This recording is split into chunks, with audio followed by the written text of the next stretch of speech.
This video will review 6.2, 6.4, and 6.6. Given this parallelogram, if ABC is 79 degrees, then we can conclude the same thing about CDA, that is also 79 degrees. If we know that BC is 62.4, we know that AD is also 62.4. If we know that BD, this diagonal, is 75, we know that AC, the other diagonal, is also 75. Furthermore, the diagonals bisect each other. So BE is going to be half of 75, so 37.5. And the same thing with ED, 37.5. Then we know that these consecutive angles are supplementary.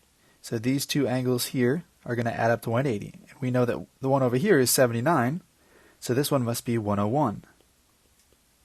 And the same thing is true of DAB. So next up, we know that opposite angles here are going to be congruent, and we know that consecutive angles are supplementary. So we can say that 14A plus 6A is equal to 180. So 20A is equal to 180, or in other words, that A is equal to 9. We also know that these opposite sides are going to be equal, so B plus 6 is equal to 5B minus 8. This gives us 4B is equal to 14. So if I divide both sides by 4, I get 3.5. And I can use these two values of A and B to plug back in and find all of my distances and angles. WX here becomes 9.5 once I plug in 3.5 here. I don't need to plug in for YZ, I just know that it's the same. When I plug in 9 for A here, that gives me 54, which means that Y is also 54. Those are both 54 degrees. And when I plug in 9 for X here, I'm going to get 126, which is the same here. So let's go ahead and plot the points we know here. -8, 1, 2, 3, -4, -7. So we know it's going to be over here somewhere. So this is going to be T, because the other three we knew. And this is R, S, T, V. So we know the X is going to be positive and the Y is going to be negative. Since this is a parallelogram, based on this symbol here, we can find the parallel slopes. So for example, from R, we go right 10 and up 2. So we can do the same thing over here, right 10 and up 2. So we're going to take this coordinate, add 10, and we get 6 for the X, and then go up 2, so we get -5 for the Y. And that is our answer. They tell us that CD is 18, so AB is also going to be 18. Half of this diagonal is 19.8, so if they want to know the entire thing, we double that, and we get 39.6. If we want to know BD, the other one, it's the same distance, and BE is half, so that's 19.8. So for this rhombus, I labeled my sides. I know that the 4 sides of a rhombus are congruent, so I set these two equal to each other. Oops. And I get that A is equal to 3.5. If I plug that in, I find that this distance here is 25.5, which means that all 4 of the distances are 25.5 on the outsides. So WZ, for example, is 25.5, XY is 25.5, and the other two are going to be the diagonals. And if half of the diagonal is 3 times A, that's 10.5, so XV is 10.5. And I double that to get 21 for the other.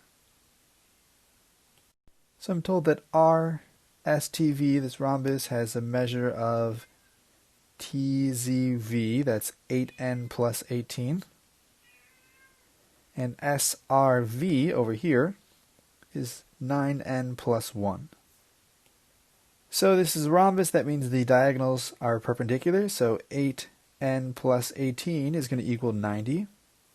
So 8n is going to be equal to 72, so n is equal to 9. If I then plug that in, I have 82. So they want to know which angles. They want to know TRS, which is half of 82. I wrote 81, that's weird. That's going to be 41. RSV, that's going to be half of that angle. So if this is 82, this one is supplementary, so that's going to be 98, and then half of that is going to be 49. Next up is STV, that's the entire 82. and then TVR, which is the entire 98. So given this rectangle, I know that the four angles are 90 degrees for one. So if this is 33, then this is going to be 57 degrees. They don't ask for that one just yet, but then we use the transversal property. So number 3 is going to be 33 degrees because they are alternate interior angles. And I know that number 5 is actually going to be that 57 degrees. This is an isosceles triangle here. So 57 goes down here as well, which is the same thing as number 1, 57 degrees. So if this is 57 and this is 57, how could I figure out number 2? I take 180 minus 57 minus 57. And what is left? That's 66, so that's angle 2. That forms a linear pair with number 4, so I take 180 minus 66, and that's where I get 114. For number 47, I know that the diagonals of a rhombus are perpendicular to each other, so number 3 is going to be 90 degrees. I can do the same thing with the transversal and opposite interior angles to tell me that number 2 is going to be 53 degrees. I know that diagonals bisect these angles, so number 5 is going to be 53 degrees as well. So this entire angle is 106. To find this entire angle, I take 180 minus 106, and that gives me 74. If I cut that into 2, I get 37, and that's going to be these other two angles, 37 degrees. So VXY here is 58 degrees, and ZWX, the entire thing, is 50 degrees. So I do know that these diagonals are perpendicular, so in this triangle here I can take 90 minus 58. And that tells me that this angle here is 32 degrees. If I double that, I can get XYZ, which is 64. To find ZWV, I take that 50 degrees and I cut it in half, so that's 25. So then if I go back and think that this whole angle here is 64, and this whole angle here is 50, and I know that these two are both 58, so 58 and 58. And if I add all these together, I get 230. And if I subtract that from 360, I get 130. And I divide that by 2 to figure out what these two angles are. So it turns out they're both 65 degrees. That's the answer to VZW, 65 degrees. And the last one, for WZY, I just take 65 plus 58. Add those two together, it's 123 degrees. So in this one, we have 54 and 54. Those two are congruent. To find R, I take 180 minus 54, which gives me 126. So here they tell us that ZH is 70, so that's part of this diagonal. And the entire other diagonal is 121.6. So to find BZ, I take 121.6 and I subtract 70. So what's left is 51.6.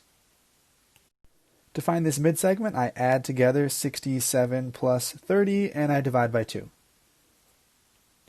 The answer there is 48.5. So notice that I increase by 0.4, so I'm going to do the same thing, increase by 0.4, and the answer is 3.5. For this figure to be isosceles, that means that these are going to be the same. 8n squared minus 11 is going to equal 6n squared plus 7. So I can get 2n squared is equal to 18. I can get n squared is equal to 9. N is equal to plus or minus 3. So if you wrote 3 or negative 3, both would be correct.